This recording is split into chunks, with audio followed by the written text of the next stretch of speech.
The Black Gondolier by Fritz Leiber. Dalloway lived alone in a broken-down trailer beside an oil well on the bank of a canal in Venice, near the Café La Gondola Negra on the Grand Canal, not 5 blocks from St. Mark's Plaza. I mean, he lived there until, after the fashion of intellectual lone wolves, he got the wander urge and took himself off, abruptly and irresponsibly, to parts unknown. That is the theory of the police, who refused to take seriously my story of Dalloway's strange dreads and my hints at the weird, world-spanning power which was menacing him. The police even make light of the very material clues which I pointed out to them. Or else, Dalloway was taken off, grimly and against his will, to parts utterly unknown and blackly horrible. That is my own theory, especially on lonely nights, when I remember the dreams he told me of the Black Gondolier. Of course, the canal is a rather small one, showing much of its rough gravel bottom strewn with rusted cans and blackened paper, except when it is briefly filled by one of our big winter rains. But gondolas did travel it in the illusion-packed old days, and it is still spanned by a little sharply humped concrete bridge wide enough for only one car. I used to cross that bridge coming to visit Dalloway, and I remember how I'd slow down and tap my horn to warn of a possible car coming the other way, and the momentary roller coaster illusion I'd get as my car heaved to the top and poised there, then hurtled down the opposite dusty slope for all of a breathless second. From the top of the little bridge, I'd get my first glimpse of the crowded bungalows in Dalloway's weed-footed trailer, and close behind it the black hunch-shouldered oil well, which figured so strangely in his dreads. Their closest listening post, he sometimes called it during the final week, when he felt positively besieged. And of course, the Grand Canal is pretty dismal these days, with its several gracefully arching bridges of size rattled with holes showing their cement shell construction, and blocked off at either end by heavy wire barricades to keep off small boys, and with both its banks lined with oil wells, some still with their towering derricks, and some, mostly those next to the beachside houses, with their derricks dismantled, but all of them wearily pumping 24 hours a day, with a soft, slow, syncopated thumping that the residents don't hear for its monotony, interminably sucking up the black petroleum that underlies Venice, lazily ducking and lifting their angularly oval metal heads like so many iron dinosaurs or donkeys, forever drinking, donkeys moving in the somnambulistic rhythm of Fer de Groff's Grand Canyon donkey when it does its sleepy hee-haw. Dalloway had a very weird theory about that. About the crude oil, I mean. A theory which became the core of his dreads, and which, for all its utter black wildness, may still best explain his disappearance. And La Gondola Negra is only a beatnik coffee house, successor to the fabulous gas house, though it did boast a rather interesting, dirty, drunken guitarist, whose face always had blacker smears on it than those of his stubbly beard, and who wore a sweatshirt that looked like the working garment of a coal miner, and whom Dalloway and I would hear trailing off, I won't venture to say home, in the small hours of the morning, picking out on his twangy instrument his dinky Texas Oil Man suite, which he composed very much in imitation of Fer de Groff's one about the Grand Canyon, or raucously wailing his eerie beatnik ballad of the Black Gondola. He got very much on Dalloway's nerves, especially towards the end, though I was rather amused by him and at the same time saw no harm in his caterwauling, except to would-be sleepers. Well, he's gone now, like Dalloway, though not by the same route, I think.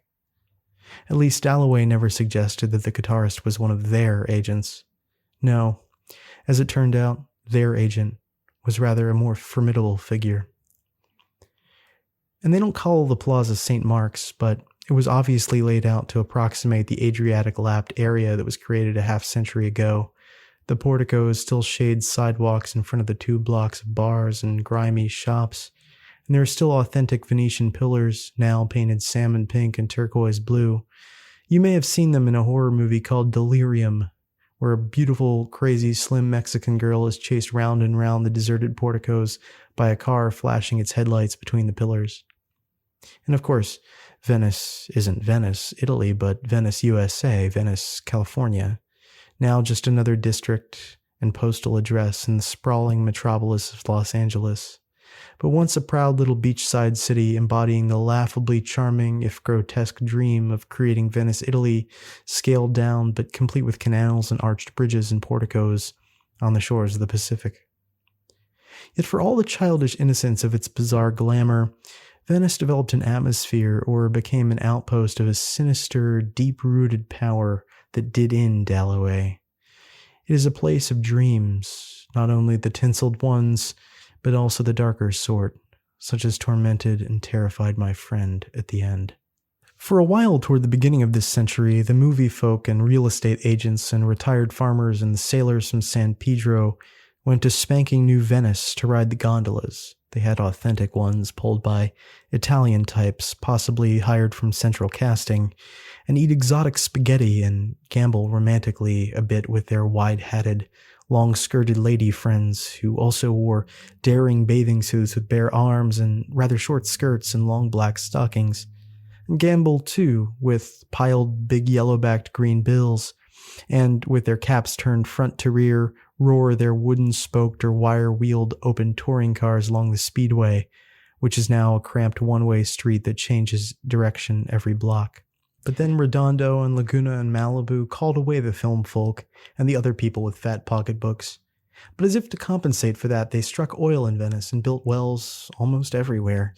Yet despite this influx of money, the gambling never regained its éclat. It became just bingo for housewives, and the Los Angeles police fought that homely extramural vice for a weary decade until sprawling L.A. reached out a pseudopod one day and swallowed Venice up. Then the bingo stopped, and Venice became very crowded indeed, with a beach home or beach apartment or beach shack on every square yard that wasn't sidewalk or street or oil well, and with establishments as disparate as Bible Tabernacle and Colonic Irrigation Clinic and Mother Goldberg's Home for the Aged. It would have been going too far to have called Venice a beach slum, but it was trending in that direction. And then much later, the beats came, the gutter geniuses, the holy barbarians, migrating south in driblets from Big Sur and from North Beach in San Francisco and from Disillusion USA, everywhere, bringing their ratty art galleries and meager, avant-garde bookstalls, and their black-trousered insolent women and their zen and their guitars, including the one on which was strummed the ballad of the Black Gondola. And with the beats, but emphatically not of them, came the solitary oddballs and lone wolf intellectuals like Dalloway. I met Dalloway at a checkout desk of the excellent Los Angeles Downtown Public Library, where our 2 stacks of books demonstrated so many shared interests: world history, geology, abnormal psychology, and psychic phenomena were some of them, that we paused outside to remark on it. This led to a conversation in which I got some first intimations of his astonishing mentality, and eventually to my driving him home to save him a circuitous bus trip, or, more likely as I learned later, a weary hitchhike. Our conversation continued excitingly through most of the long drive, though even in that first exploratory confabulation, Dalloway made so many guarded references to a malefic power menacing us all, and perhaps him in particular, that I wondered if he mightn't have a bee in his bonnet about world communism or the Syndicate or the John Birch Society. But despite his possible paranoid obsessions, he was clearly a most worthy partner for intellectual disputation and discourse. Toward the end of the drive, Dalloway suddenly got nervous and didn't want me to take him the last few blocks. However, I overcame his reluctance. I remarked on the oil well next to his trailer.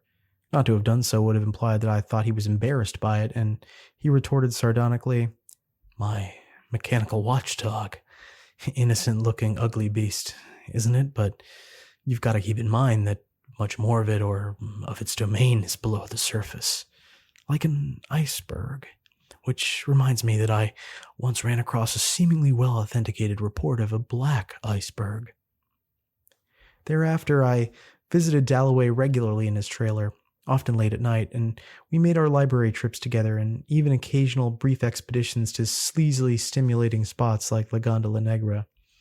At first, I thought he had merely been ashamed of his battered aluminum-walled home, though it was neat enough inside, almost austere, but then I discovered that he hated to reveal to anyone where he lived, in part because he hesitated to expose anyone else to the great if shadowy danger he believed overhung him.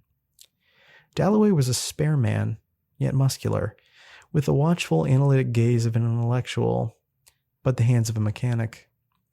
Like too many men of our times, he was amazingly learned and knowledgeable, yet unable to apply his abilities to his own advancement for lack of connections and college degrees and because of nervous instabilities and emotional blockages. He had more facts at his fingertips than a PhD candidate, but he used them to buttress off-trail theories, and he dressed with the austere, cleanly neatness and simplicity of a factory hand or a man newly released from prison. He'd work for a while in a machine shop or garage, and then live very thriftily on his savings while he fed his mind and pondered all the problems of the universe, or sometimes, this was before our meeting in the period of his dreads, organized maverick mental therapy or parapsychology groups. This unworldly and monetarily unprofitable pattern of existence at least made Dalloway an exciting thinker. For him, the world was a great conundrum or a series of puzzle boxes, and he, a disinterested yet childishly sensitive and enthusiastic observer, trying to unriddle them. A scientist, or natural philosopher rather, without the blinkered conformity of thought which sometimes characterizes men with professional or academic standing to lose, but rather with a fiercely romantic yet clear-headed and sometimes cynical drive towards knowledge. Atoms, molecules, the stars, the unconscious mind, bizarre drugs and their effects, the play of consciousness, the insidious interweaving of reality and dream, as climactically in his dreams the Black Gondola, the bafflingly twisted and folded strata of Earth's crust and man's cerebrum, and all history, the subtle, mysterious swings of world events in literature and subliterature and politics. He was interested in all of them, and forever searching for some unifying, purposeful power behind them, and sensitive to them to a preternatural degree. Well, in the end, he did discover the power, or at least convinced himself that he did, and convinced me too for a time. It still does convince me on lonely nights. But he got little enough satisfaction from his knowledge that I know of, and it proved to be as deadly a discovery to the discoverer as finding out who is really back of organized crime or the dope traffic or American fascism. Gunmen and poisoners and scientifically coached bombers would be loosed against anyone making any of the last three discoveries. The agent who did away with Dalloway was murkier-minded and deadlier than the man who killed Kennedy. But I mentioned sensitivity. In many ways, it was the hallmark of Dalloway. He'd start at sounds I couldn't hear, or that were blanked out for me by the ceaseless, ponderous, low throb of the oil wells, especially the one a few yards beyond the thin wall of his trailer.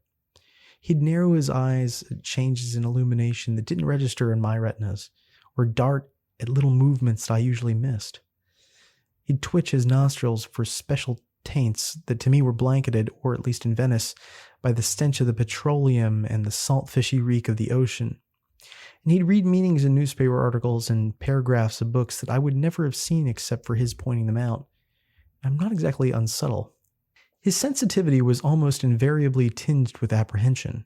For example, my arrivals seemed always to startle and briefly upset him, no matter how quiet or deliberately noisy I made them, and regardless of how much he seemed afterwards to enjoy my company, or at least the audience of one which I provided him. Indeed, this symptom, this jitteriness or jumpiness, was so strong in him that, taken together with his solitary fugitive mode of life and his unwillingness to have his dwelling known, it led me to speculate early in our relationship whether he might not be in flight from the law, or the criminal underworld, or some fearsomely ruthless political or sub-political organization, or from some less tangible mafia. Well, considering the nature of the power Dalloway really feared, its utter black inhumanity, its near omnipresence and almost timeless antiquity, his great apprehension was most understandable, provided, of course, that you accepted his ideas, or at least were willing to consider them. It was a long time before he would unequivocally identify the power to me, give me a specific name to his they. Perhaps he dreaded my disbelief, my skeptical laughter, even feared that I would cut him off from me as a hopeless crank. Perhaps, and this I credit, he honestly believed he would subject me to a very real danger by telling me the same danger he was darkly shadowed by, or at least put me into its fringes, and only took the risk of doing so when the urge to share his suspicions, or rather convictions, with someone capable of comprehending them became an overpowering compulsion. He made several false starts and retreats. Once he began, "When you consider the source of the chemical fuels which alone make modern civilization possible, and modern warfare too, the hope or horror of reaching other planets," and then broke off.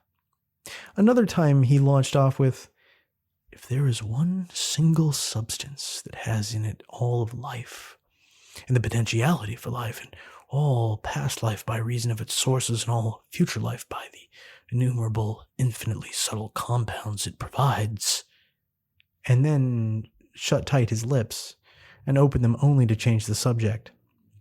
Another of these abortive revelations began with, "I firmly believe that there is no validity whatever in the distinction between the organic and inorganic. I think it every bit as false as that between artificial and the natural.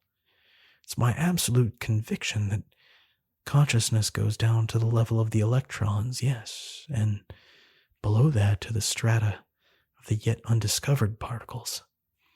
The substance which, before all others, convinces me that this is so is..." And once when I asked him without warning, "Dalloway, what is it you're afraid of anyhow?" he replied, "Why, the oil, of course," and then immediately insisted he was thinking of the possible role of hydrocarbons and coal tars and their combustion products in producing cancer. I had better state as simply as possible Dalloway's ideas about the power, as he finally revealed them to me. Dalloway's theory, based on his wide readings in world history, geology, and the occult, was that crude oil, petroleum, was more than figuratively the lifeblood of industry in the modern world and the modern lightning war, that it truly had a dim life and will of its own, an inorganic consciousness or subconsciousness, that we were all its puppets or creatures, and that its chemical mind had guided and even enforced the development of modern technological civilization, created from the lush vegetation and animal fats of the Carboniferous and adjoining periods, holding in itself the black essence of all life that had ever been, constituting, in fact, a great, deep-digged black graveyard of the ultimate eldritch past with blackest ghosts. Oil had waited for hundreds of millions of years, dreaming its black dreams, sluggishly pulsing beneath Earth's stony skin, quivering in lightless pools, roofed with marsh grass and in top-filled rocky tanks, and coursing through the myriad channels and through the spongy, rocky bone until a being evolved on the surface, with whom it could realize and expend itself. When man had appeared and had attained the requisite sensitivity and the technical sophistication, then oil, like some black collective unconscious, had begun sending him its telepathic messages. "Dalloway, this is beyond belief," I burst out here the first time he revealed to me his theory in toto. "Telepathy is by itself dubious enough, but telepathic communication between a lifeless substance and man? Do you know, many companies hunting oil spend more money for dowsers than they do for geologists?" He shot back at me instantly. "For dowsers and for those psionic electronic gadgets they call doodlebugs. The people whose money is at stake and who know the oil lands in a practical way believe in dowsing, even if most scientists don't. And what is dowsing but a man moving about on the surface until he gets a telepathic signal from something below?" In brief, Dalloway's theory was that man hadn't discovered oil, but that oil had found man. Venice hadn't struck oil. Oil had thrust itself up its vicious feelers like some vast blind monster and had made contact with Venice. Everyone admits that oil is the lifeblood of modern technological culture. It's automobiles and trucks and airplanes, it's battleships and military tanks, it's ballistic missiles and reekingly fueled space vehicles. In a sense, Dalloway only carried the argument one step further, positing that behind the blood, a heart, and behind the heart, a brain.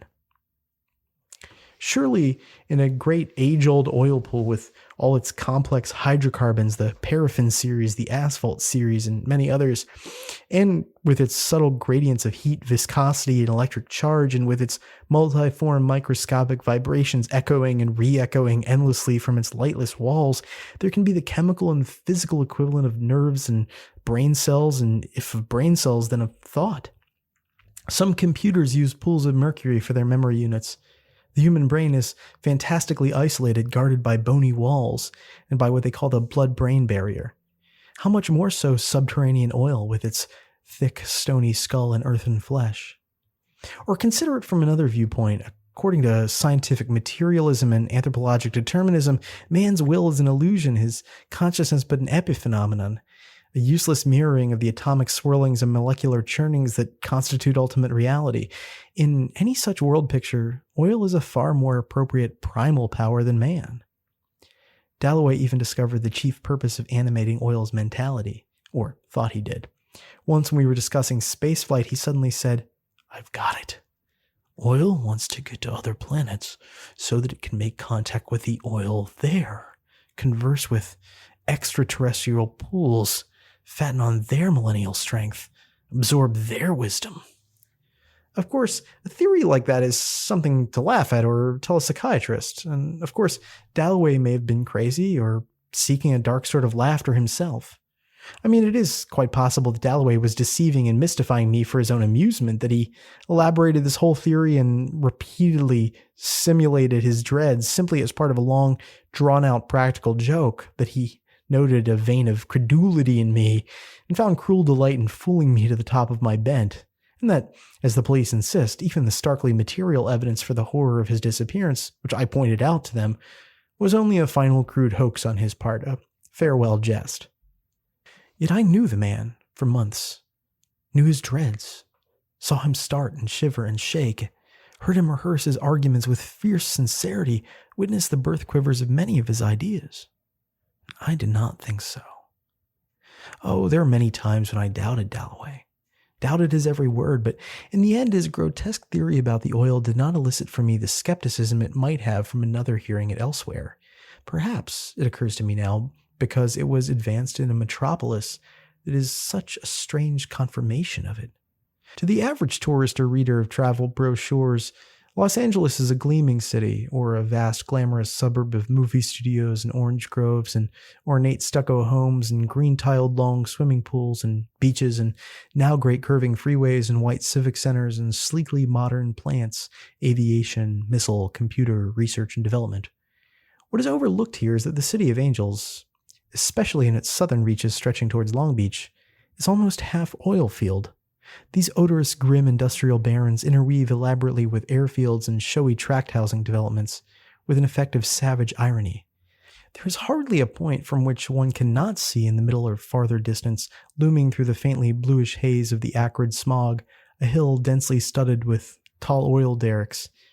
Long Beach herself is dominated by Signal Hill, with oil towers thick as an army's spears and cruel as the murders which have been committed on its lonely slopes.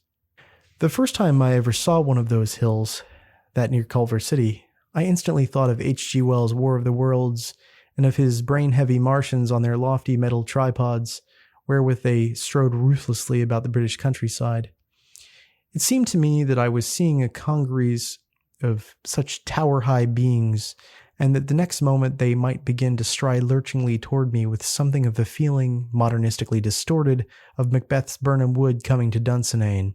And here and there along the oil derricks, like their allies or reinforcements, one sees the gleaming distillation towers and the monstrous angular-shouldered cracking plants with muscles of knotted pipe, and the fields of dull silver oil tanks, livid in the smog, and the vaster gas tanks and the marching files of high-tension wire towers, which look at a distance like oil derricks.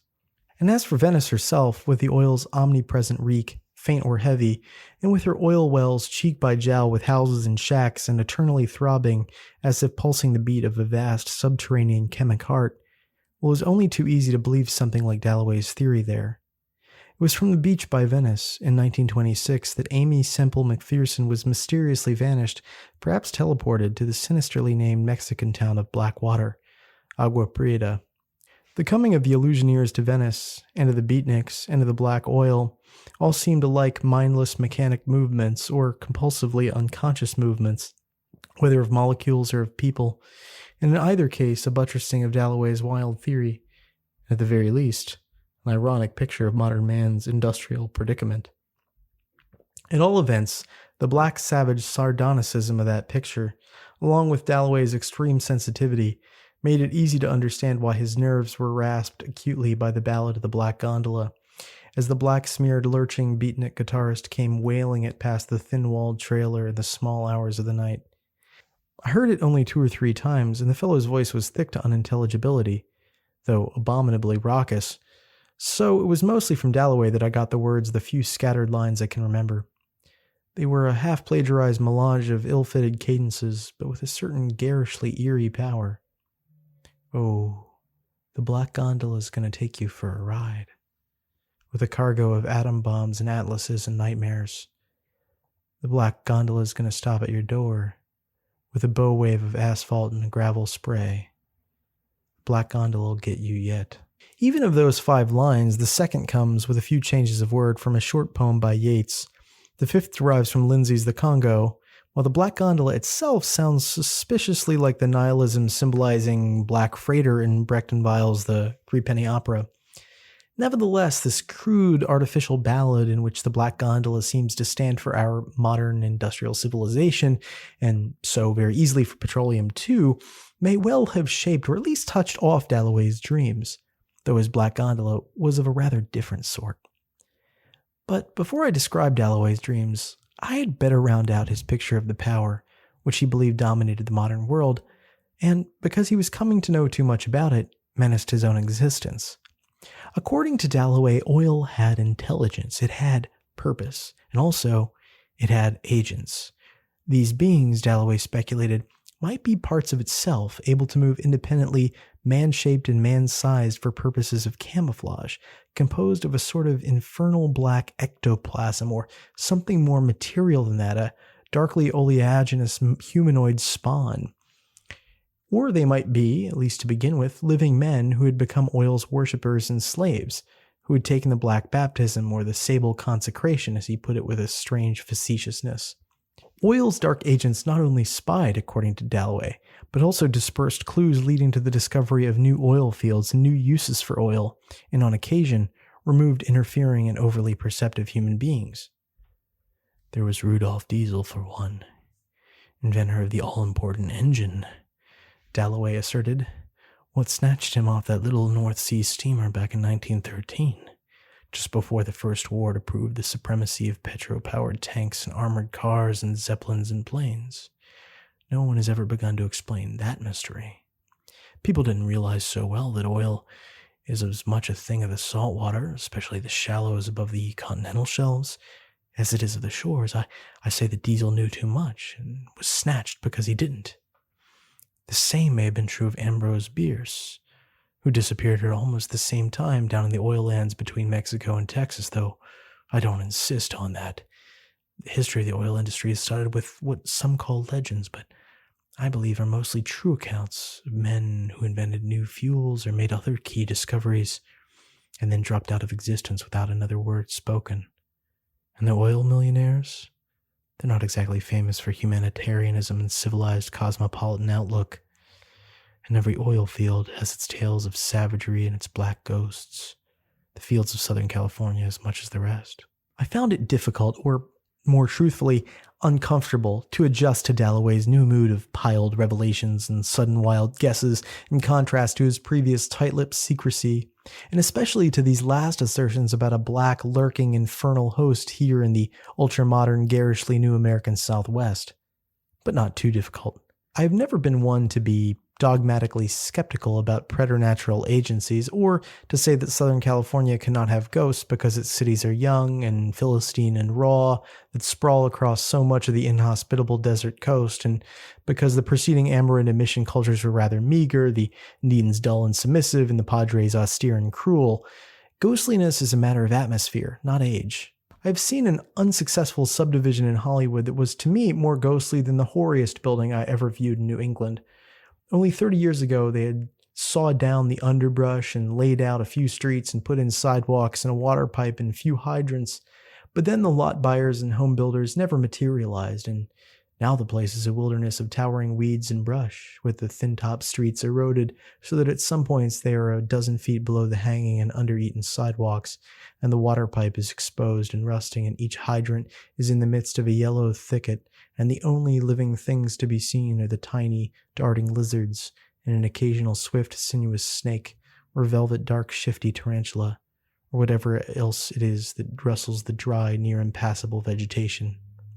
Southern California is full of such ghost districts and ghost towns, despite the spate of new building and hill chopping and swamp draining that has come with the rocket plants and television and the oil refineries and the sanatoria and think factories and all the other institutions contributing to the area's exploding population. Or I could let you look down into Potrero Canyon, an eroded earthquake crack which cuts through the populous Pacific Palisades, another postal address in Los Angeles. But I could hardly lead you down into it because its sides are everywhere too steep and choked with manzanita and sumac and scrub oak, where they don't fall away altogether in the clay notch of its bottom. Trackless and almost impenetrable, Potrero Canyon dreams there mysteriously, the home of black foxes and coyotes, and silently soaring sinister hawks, oblivious to the bright, costly modern dwellings at its top, the deep romantic chasm, a savage place, holy and enchanted, to borrow the words of Coleridge. Or I could invite you on any clear day to look across the Pacific at the mysterious, romantically crested Santa Barbara Islands, all of their 218,000 acres, save for Santa Catalina's 55,000, forbidden territory by government UK's or private whim. Even the earth of Southern California, sedimentary, lacking a strongly knit rocky skeleton, seems instinct with strange energies hardly known in geologically stabler eras, and lending a weird plausibility to Dalloway's theory of sentient seeking secretive oil. Every year there are unforeseen earthfalls, and falls of houses too, and mudslides that drown dwellings and engulf cars. Only in 1958, one of them sent half of a 100-foot-high hill slumping forward to bury the Pacific Coast Highway. There are more than 6 months filling in beach, trucks running rock day and night to get a bed on which to lay the road around it. Once, not too long ago, they called that road Roosevelt Highway, but now it's Cabrillo Highway or El Camino Real. Just as the street names straining for glamour have progressed from Spanish to British to Italian and back to Spanish again, and the favorite subdivision names from Palisades to Heights to Knolls to Acres to Rivieras to Mesas to condominiums. In Southern California, seemingly history can run backwards with an unconscious fierce sardonicism. And then there are all the theosophists, mystics, occultists, genuine and sham, who came swarming to Southern California in the early decades of the century. A good many of them were sensitive to the uncanny forces here, and were drawn by them, as well as by the lavish gypsy camp of the movie makers, the bankrolls of retired and the elderly, health addicts' climate, the last somewhat marred by chilly damp western winds and burningly dry Santa Anas threatening vast brush fires, and now by smog. And the occultists kept swarming here, the I Am folk with their mysterious mountain saints in glittering meetings and evening dress, the barefoot followers of Krishna Venta and the mysterious errand of mercy appearances they made at local disasters, and finally their own Great Box Canyon mystery explosion of December 7th, 1958, which claimed 10 lives, including possibly their leaders. The Rosicrucians, the Theosophists, Catherine Tingley and Annie Besant, the latter's world master Krishnamurti still living quietly in Ojai Valley, the high-minded self-realization movement, the dead body of whose founder resisted corruption for at least 20 days, as testified by forest lawn morticians, Edgar Rice Burroughs, who fictionalized the fabulous words of theosophy on Mars and is immortalized in Tarzana, the flying saucer cultists with their great desert conventions, beautiful Gloria Lee listening raptly to her man on Jupiter. There is no end to them. So when Dalloway began to rehearse to me his fearful suspicions, or beliefs rather, about Oil's black ghosts or acolytes or agents or butted off black amoeboid humanoid creatures or whatever exactly they might be, I was uneasily sympathetic to the idea, if not consciously credulous. Good Lord, if there could be such things as ghosts, it would be easy to imagine them in Venice. Ghosts of the Channel Indians, and those whom the Indians called the Ancient Ones, ghosts of Cabrillo's men when he discovered this coast in 1592 before he died on windswept forbidden San Miguel, westernmost of the Santa Barbara Islands. Ghosts from the harsh theocratic mission days, in the lawless Mexican years that followed, ghosts of the Spanish and Yankee dons, ghosts of gold seekers and vigilantes and anarchists and strike breakers, and ghosts of the gamblers and gondoliers and the other folk from the illusion-packed years, especially now that the illusions are edging back again.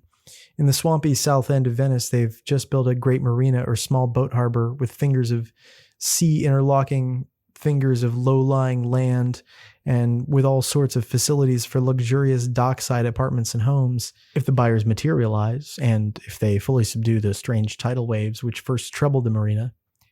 There is even talk of linking the marina to the old canal system and cleaning that up and filling it all year round and perhaps bringing back the gondolas. Though, at the same time, by a cackling irony, a battle goes on in the courts as to whether or not industry may be licensed to drill for offshore oil, setting up its derricks in the shallows off the Pacific, just beyond the breakers that beat against the beaches of Venice. Wells Martians submerged to their chests in waves. In our modern world, illusion and greed generally walk hand in hand. So was by no means with complete skepticism about his wild theory of black buried oil and its creatures that I listened to Dalloway's accounts of his dreams of the Black Gondola, or rather his dreams, since it was always basically the same, with minor variations. I will tell it one time in his words, as he most fully told it, remembering too how I heard it in his cramped trailer, late at night, perhaps just after the passing of the wailing drunken guitarist, no other sound but the faint distant rattle of the breaking waves and the slow throb of the oil pump a few yards beyond the thin metal wall with the small half-curtain window in it, the edges of my mind crawling with thoughts of black preternatural creatures that might be on watch outside the same wall and pressing even closer. I'm always sitting in the black gondola when the dream begins, Dalloway said. I'm facing the prow, and my hands grip the gunwales to either side. Apparently I've just left the trailer and I got aboard her, though I never remember that part. For we're in the canal outside, which is full to the top of its banks. There's oil on my clothes. I can feel it. But I don't know how it got there. It's night, of course, dark night. The street lights are all out. There's just enough glow in the sky to silhouette the houses.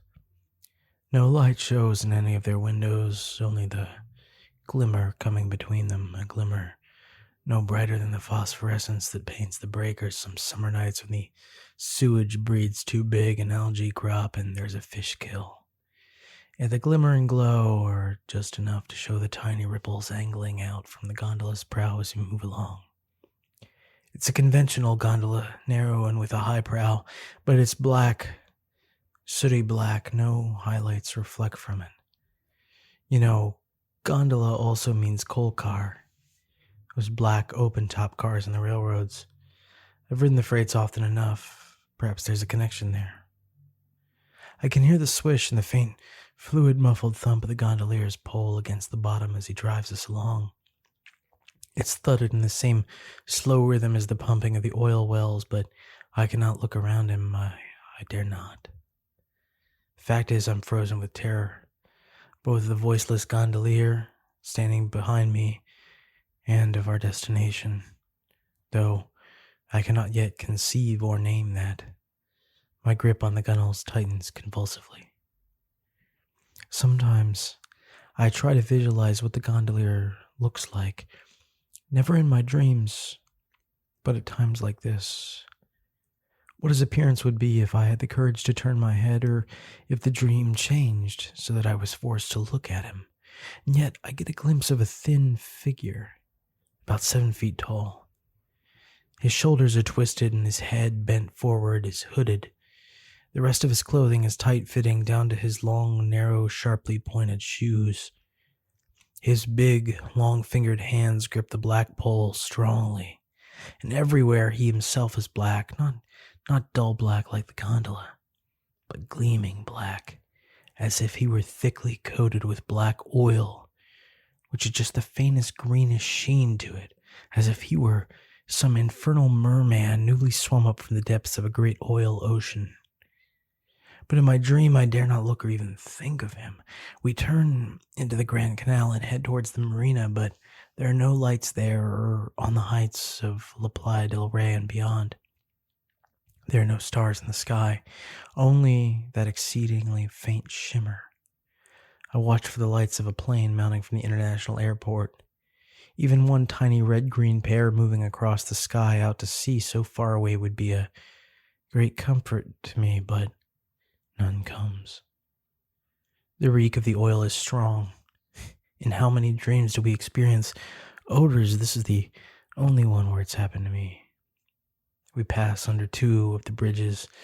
The glimmer shows me that they're curving, ruin-notched outlines and 1 or 2 of the ragged fragments of cement dangling by the wires embedded in them. The reek grows stronger, and now at last I notice a change in our movement, although the bow ripples have the same angles and the muffled thud of the pole has the same slow rhythm.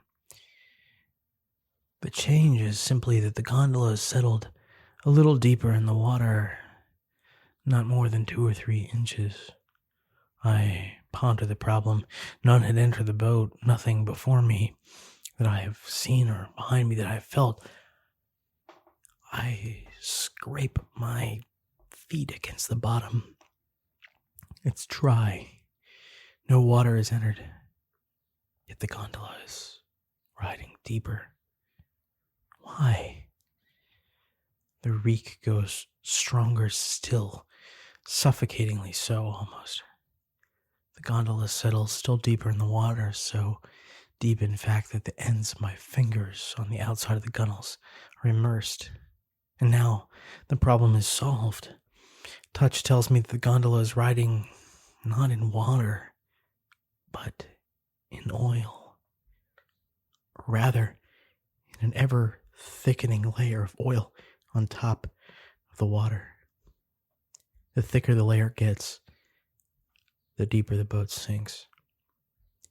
Dalloway stared at me sharply. "That would actually be true, you know," he interjected. "A boat would ride very high in a sea of mercury because the stuff is heavier than lead, but low in a sea of gasoline or petroleum. In fact, it would sink if it hadn't freeboard enough because the stuff is light. Petroleum may have as little as 7/10 the weight of water, which is odd considering the thick greases we get out of it. Yet thick greases like Vaseline float. And it would be true, too, that a boat riding in a layer of oil floating atop water, an oil layer thinner than the boat's draft, would sink proportionately deeper as the layer got thicker until it was riding wholly in oil. Then it would get steady, or sink for good. The layer of oil in which my gondola is riding is getting thicker at all events," he went on, resuming the narration of his dream.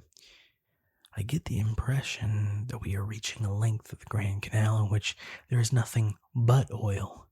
The black stuff begins to pour over the gunnels in a thin, sleek waterfall. Yet the black gondola is moving ahead as steadily and strongly as ever and even more swiftly. We are like an airplane taking off downward, or like a submarine diving. I nerve myself to loosen my grip on the gunnels and make a wild plunge toward the bank, although I fear I will drown, even in that short distance. But at that instant, the gondolier's pole comes down firmly on my right shoulder, projecting perhaps a yard ahead of me and pinning me to my seat.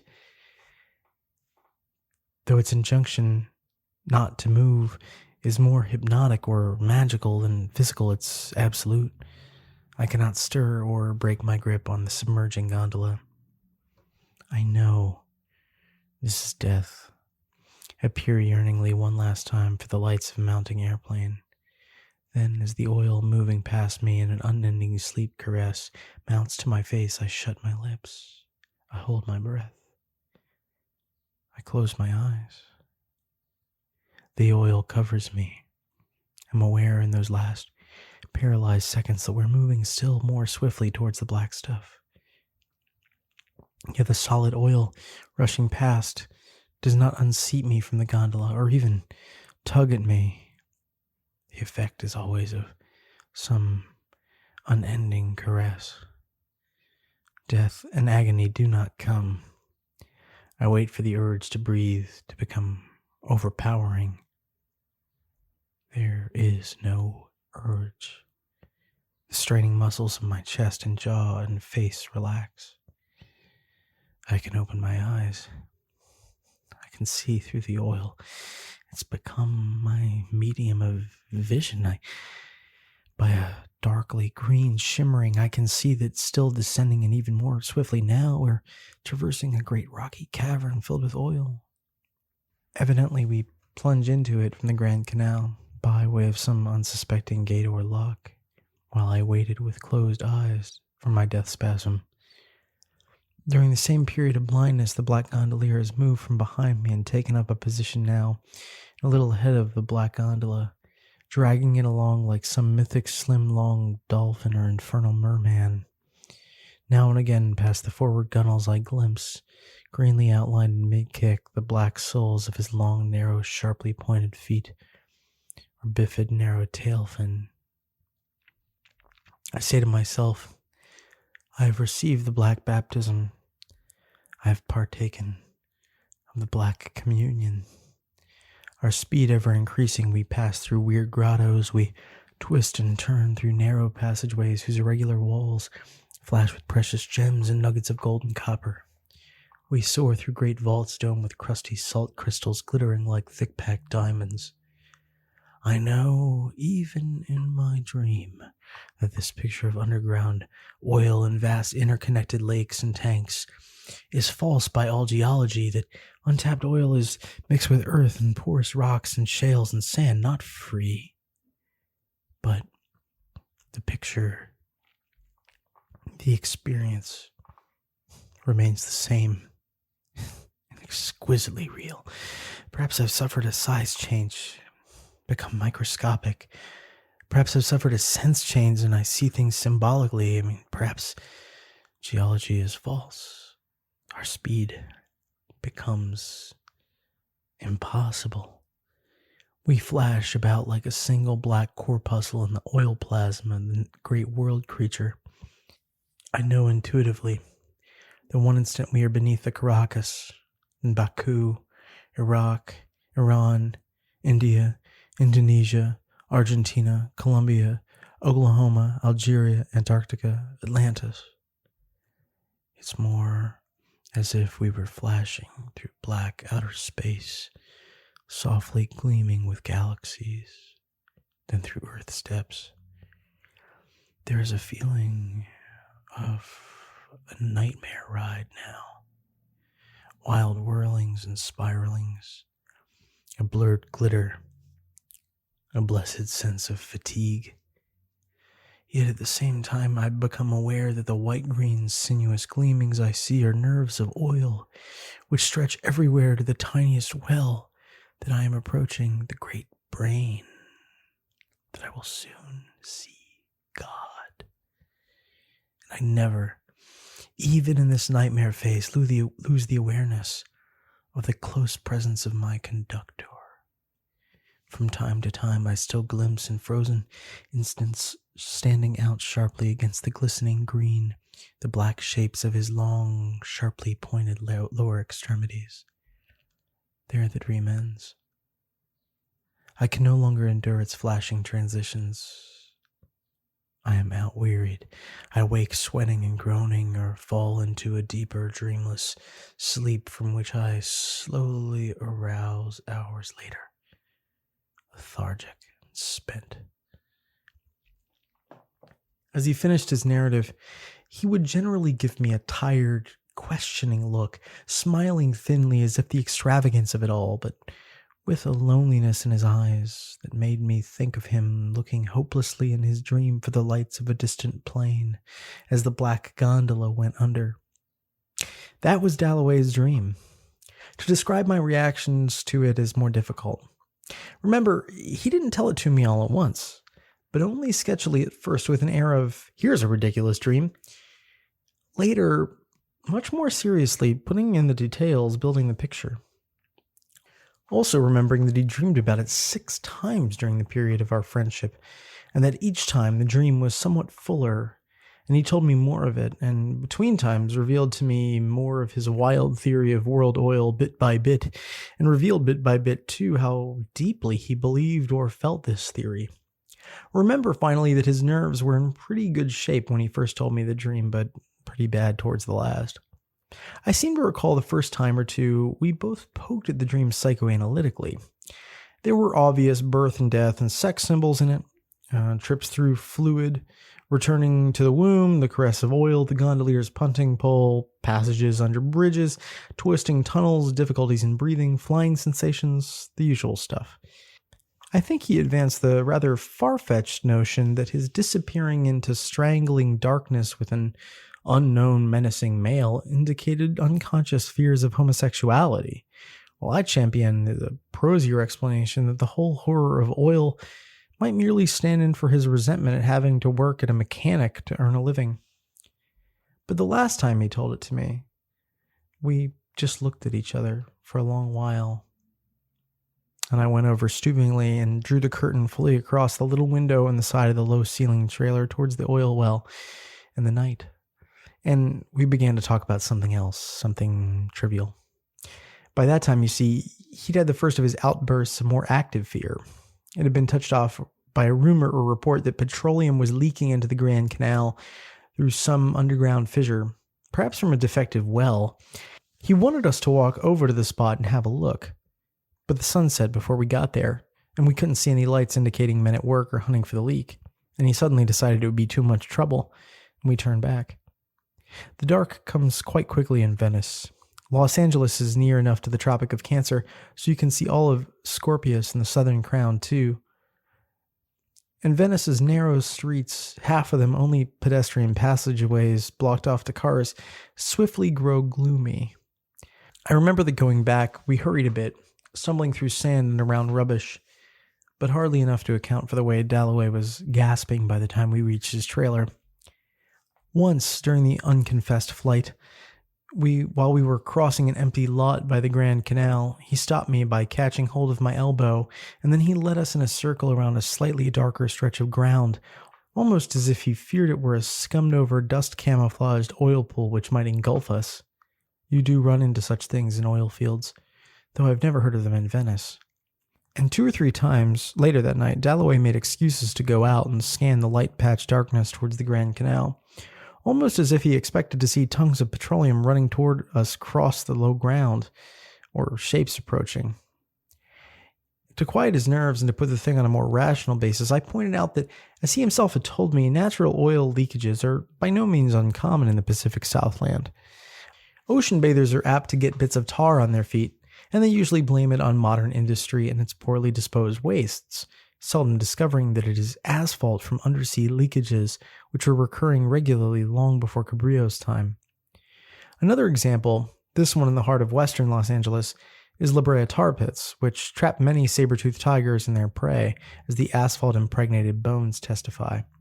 There's a tautology here. Brea means tar. Other glamorous-sounding old Los Angeles street names have equally ugly or homely meanings. Las Pulas means the fleas. Temescal means sweat house, while La Cienega, Street of the Wonder restaurants, means the swamp. My efforts were ill-considered. Dalloway's nerves were not quieted. He muttered, "Damn oil killing animals, too. Well, at least it got the exploiters as well as the exploited." And he stepped out again to scan the night, the growl of the pump suddenly growing louder as he opened the door. The report of the petroleum leakage turned out to have been much exaggerated.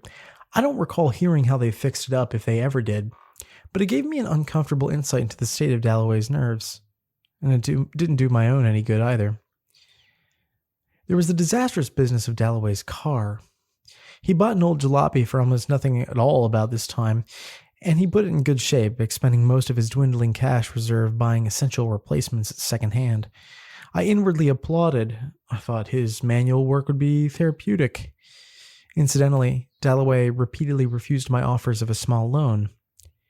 Then one evening I dropped over to find the car gone. Dalloway just returned from a long, half-hitchhike trudge and pitifully strained and shaky.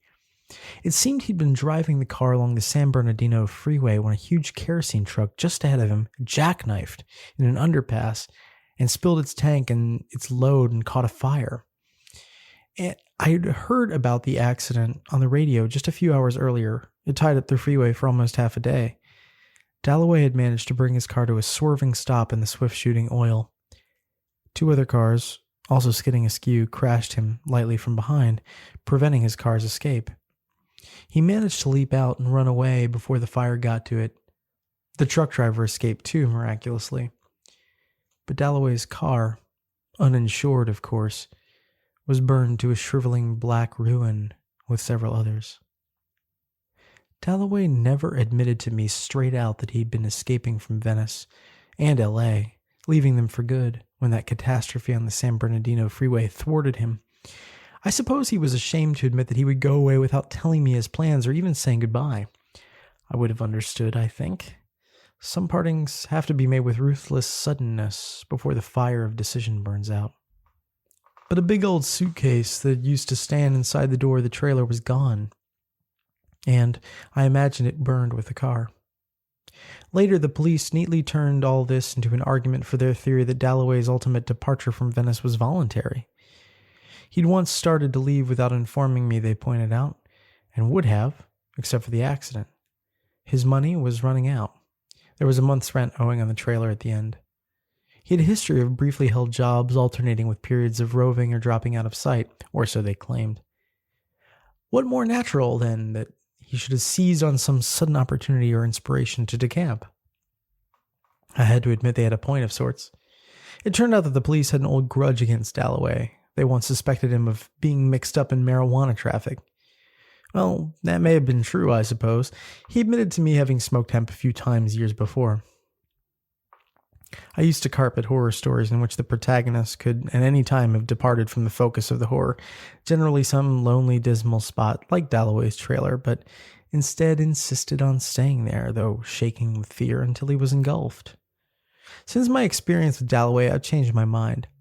Dalloway did try to leave. He made that one big effort with the car, and it was foiled. He lacked the energy to make another. He became fatalistic. And perhaps the urge to stay and see what would happen, always strong, I imagine, curiosity being a fundamental human trait, at that point became somewhat stronger than the opposing urge to flee. That evening, after the freeway accident, I stayed with him a long time, trying to cheer him up and get him to look at the accident as a chance occurrence, not some cat-and-mousing malignancy aimed directly and solely at him. After a while, I thought I was succeeding. I hung back of that truck for fully 10 minutes, afraid to pass, though I had enough speed, he admitted. I kept thinking something would happen while I was passing it. You see, I said, if you'd passed it right off, you wouldn't have been involved in the accident. You courted danger by sticking close behind a vehicle you probably knew, at least subconsciously, was behaving dangerously. We can all have accidents that way. No, Dalloway replied, shaking his head. Then the accident would have come earlier, don't you understand? It was an oil truck. If I had got by it, the oil would have stopped me some way. I'm convinced of that now, even if it had to burst out in a spontaneous gusher beside the highway and skid into my car. Remember how the oil burst out of Signal Hill in 33 Long Beach earthquake? Flowed inches thick down the streets. Well, at any rate, you escaped with your life, I pointed out. trying to salvage a little of my imagined advantage. It didn't want to kill me there, Dalloway countered gloomily. It just wanted to herd me back. It's got something else in store for me. Now, look here, I burst out, a little angry and trying to sound more so. If we all argued that way, there wouldn't be any trifling mischance that couldn't be twisted into some murder attempt by some weird power. Just this morning, I found a gas leak in my kitchen. Am I to think... It's after you now, too, he interrupted me, paling and starting to his feet. Natural gas, petroleum, the same thing. Siblings. Keep off me. It's not safe. I warned you before. You better get out now. I wouldn't agree to that, of course, but the couple hours more I stayed with Dalloway didn't improve his mood, or mine either. He set himself to analyzing last year's Los Angeles catastrophe when a 300 million gallon water reservoir broke its thick earthen wall in the Baldwin Hills and did tens of millions of dollars worth of water damage, floating and tumbling cars and flooding thousands of homes and smashing buildings with a deluge of water and mud, though only a few lives were lost because of an efficient warning by motorcycle police and a helicopter cruising with a bullhorn. Those were oil wells by the reservoir, he said. Even the purblind officials admit that the soil subsidence from oil drilling may have started the leaks. But do you remember the east-west bounds of the flood? From La Brea to La Cienega, the tar to the swamp. What was the substance lining the reservoir? What was that stuff that craftily weakened from point to point and then gave way at the crucial moment, triggering the thing? Asphalt. Men did the drilling, Dalloway, I argued wearily. Asphalt is inert. Inert. Yes, like the uranium atom. What moves the dowser's wands? Do you think that men run things up here? By the time I was left, I was glad to be gone and disgusted with myself for wasting too much time and very irked at Dalloway and glad I had an engagement the next evening that would prevent me from visiting him. For the first time in weeks, going home that night, I wondered if Dalloway mightn't be an all-out psychopath. At the same time, I found myself so nervous about the very faint stench of oil in my car that I opened all the windows, though there was a chilly fog. And even then, I kept worrying about the motor and the oil in it as it heated. Damn it, the man was poisoning my life with his paranoid suspicions and dreads. He was right. I better keep off him. But the next night, a thunderstroke woke me about 2. There was rain sizzling and rattling on the roof and gurgling loudly in the resonating metal drain pipes. And right away, I was thinking how much louder it must be pounding on Dalloway's trailer, and wondering how apt lightning striking an oil well was to cause a fire. Things like that. It was our first big downpour of the season, rather early in the fall too, and it kept on, a regular cloud burst, and the lightning too. I must have listened to them for a couple of hours, thinking about Dalloway and his wild ideas, which didn't seem so wild now with the storm going, and picturing Venice with its canals filling fast, with its low, crowded houses and oil wells and derricks under the fist of the rain, and the lightning's shining spear. I think it was chiefly the thought of the canals being full that finally got me up and dressed around 5 and off in the dark to see how Dalloway was faring.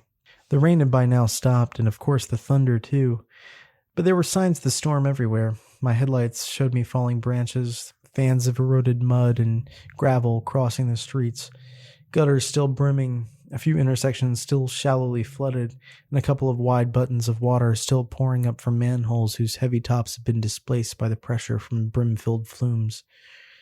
Hardly any private automobiles were abroad yet, but I met a couple of fire trucks and light and power trucks and cars off on emergency errands. And when I got to Venice, Dalloway's end was dark. There'd evidently been a power failure here. I kept on, a bit cautious now that my headlights were just about the only illumination there was. Venice seemed like a battered city of the dead, a storm bomb ruin. I hardly saw a soul or a light, only a candle back of a window here and there. But the streets weren't flooded anywhere too deep along my usual route, and just as I sensed the eastern sky paling a little, I crossed the narrow, high-humped bridge. No need to tap my horn this time, and swung into my usual parking place and stopped my car and switched off the light and got out. I must be very careful to get things right now. My first impression, which the motor of my car had masked up to now, was of the great general silence. All the sounds of the storm were gone except for the tiny occasional drip of the last drop of a leaf off a roof. The oil well by Dalloway's trailer was still pumping, though. There was an odd wheezy hiss in it that I have never heard before, and after each hiss a faint tinkly spatter as of drops hitting sheet metal. I walked over to the edge of the canal. There was just enough light for me to manage that safely. I stooped beside it. Just as I had imagined, it was full to the brim. Then I'd heard the other sounds, a faint rhythmic swish, and spaced about 3 seconds apart, faint muffled thuds that would be made by a gondolier's pole. I stared down the black canal, my heart suddenly pounding and my neck cold. For a moment I thought I saw, in murkiest silhouette, the outlines of a gondola, with gondolier and passenger going away from me. But I simply couldn't be sure. Fences blocked the canal from me that way, even if I'd had the courage to follow, and I ran back to my car for my flashlight. Halfway back with it, I hesitated, wondering if I shouldn't drive the car to the canal edge and use my high headlight beams, but I wasn't sure I could position it right. I kept on to the canal and directed my flashlight beam towards it. In the first flare of light and vision, I thought I saw the black gondola, much smaller now, near the turn in the Grand Canal. But the beam wavered, and I got it properly directed again. A matter of a fraction of a second, the canal seemed empty. I kept swinging my flashlight a little, up and down, side to side, for quite a few seconds and studying the canal, but it seemed empty. I was half inclined to jump into my car and take the long swing around to the road paralleling the Grand Canal. I did do that somewhat later on, but now I decided to go to the trailer first. After all, I hadn't made any noise to speak of, and Dalloway might well be there asleep. It would only take seconds to check. Everything I'd heard and seen so far might conceivably be imagination. The auditory and visual impressions had both been very faint, though they still seemed damnably real. There was a hint of pink in the east now.